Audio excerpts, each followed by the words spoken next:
Paul, thanks again for being with us.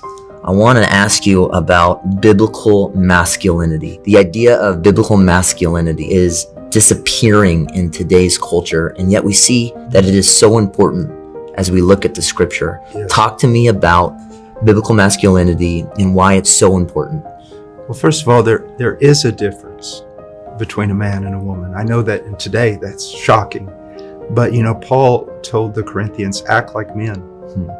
There had to be a basis for that. But here's what we need to understand.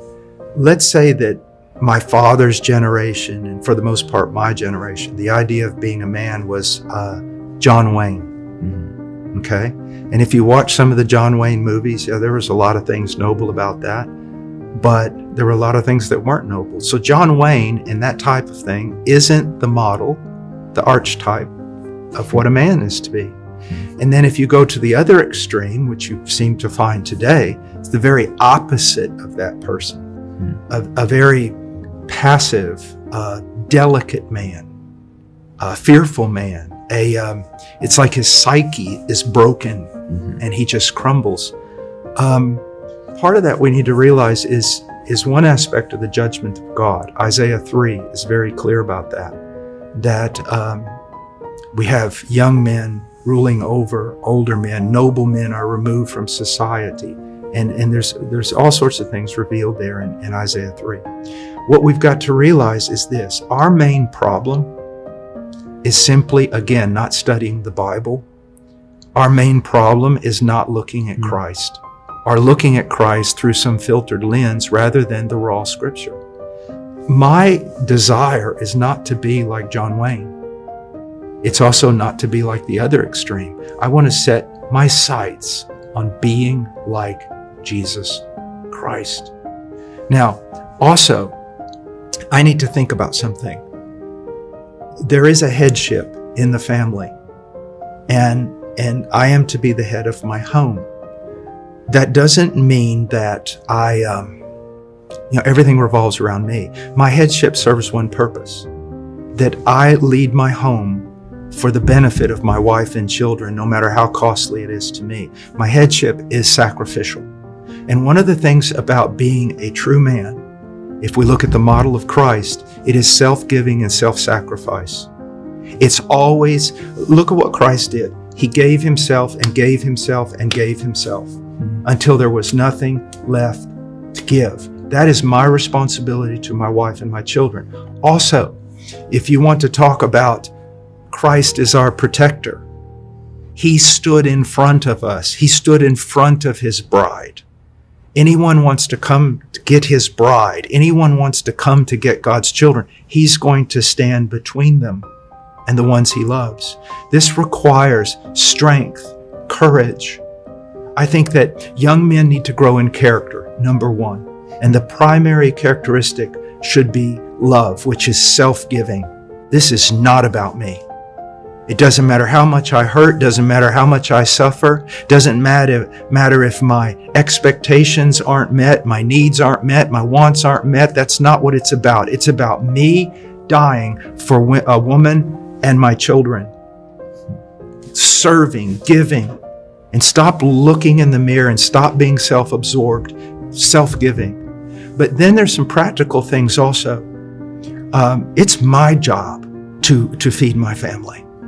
And it doesn't matter, like in the rougher times when Heartcry was first starting out, working construction, doing all these different things, hours a day, coming home at night, whatever I had to do to put food on the table. That's my job. If someone's going to stand in the door and going to hurt my family, it's my job to stand in the door.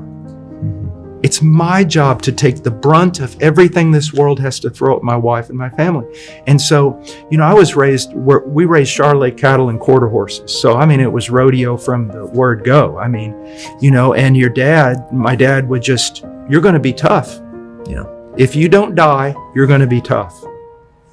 My sons were raised by a preacher. Yeah. And they were homeschooled, so they weren't knocking about in football or rugby or this or that. And so I had to create scenarios, physical scenarios for them. I made them work from the time they were little. They lifted weights. They learned how to fight. They did all these things because that's part. when my sons marry, I expect them to do everything they have to do and be everything they have to be to protect that woman that they've married and to protect their children. And so there's all kinds of things that go into that. And we have to realize that, we want to know that there's a noble and righteous government. We want to know that all these things are in place to protect us. But the responsibility I have is above all those other things, to care for a wife. I told my boys, I said, let me look at your hands. Are there any calluses on your hands? All right, I'm going to work you. And that's what we did. Yeah. We did. So I created scenarios to make them tough. I didn't have much time for the outdoors because of my hectic schedule, but I made time. So they'd be sitting out in the snow for 10 hours, hunting or whatever, just to make them tough.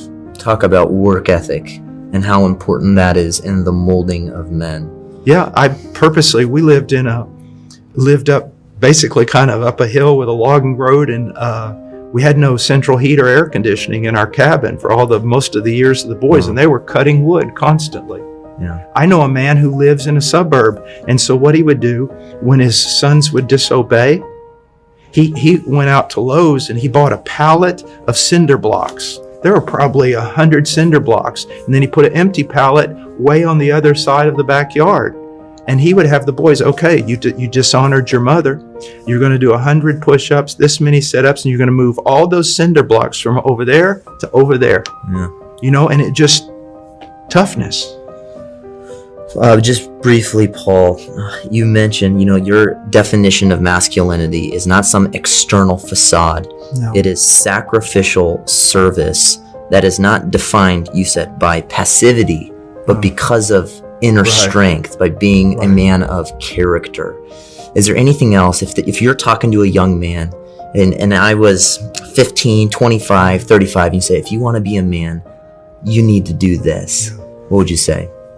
I know this sounds just so simple, but you need to know who Jesus really was as he walked on this earth, and you need to imitate him. And you do that by, if someone, if you take some silly course on manhood, there's no telling what's going to end up. But if you will just get in the Word and say, who is this Christ? And then know this, love. Look, I know a guy who went into the jungle with me one time. He was slight.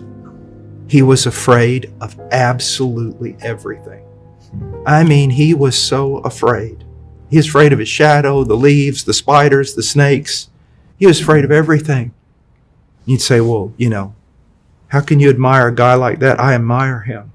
Why? He was slight. He wasn't strong. He wasn't necessarily an outdoorsman, and he was scared. Do you know why he was there? Love. He was there because he loved the people and he wanted them to know Christ. It's love that makes a man strong. It's love that makes a man fight like a tiger. It's love. And that's what I want him to see. You take a Samuel Rutherford, you read Samuel Rutherford and his writing is so poetic, and at times, you're like, whoa, that's a little bit too much, And yet here was a man who would defy anything because of his love for Christ, because of his love for his people. And so, I don't want to build this. The Lord has spent many years destroying my bravado. It's one of the reasons for all my illnesses, everything else. It's to destroy that. We're not talking about some carnal strength or discipline, or he's got muscles, coming out of his ears. I want a man who loves so much that he will just lay down his life. And he's not, if I would say the greatest cause of weakness among young men today is self-absorption instead of sacrificial love and service. That's what will make a man defy armies. When bolder, bigger men turn tail and run, that little puny man who loves will stand his ground. He loves Christ. And someone will say, are you afraid? Yes, I'm afraid. There's been so many times I've been so afraid I didn't know what to do. What keeps you in those moments? Because you're going to face enemies that it doesn't matter who you are. This is not the movies. They're going to take you down. And what makes you stand is not that you know Krav Maga. What's going to make you stand is you've been conformed to the image of Christ and you love. And as you said, act like men is a biblical command. Yes. So I'm thankful just for your clarity.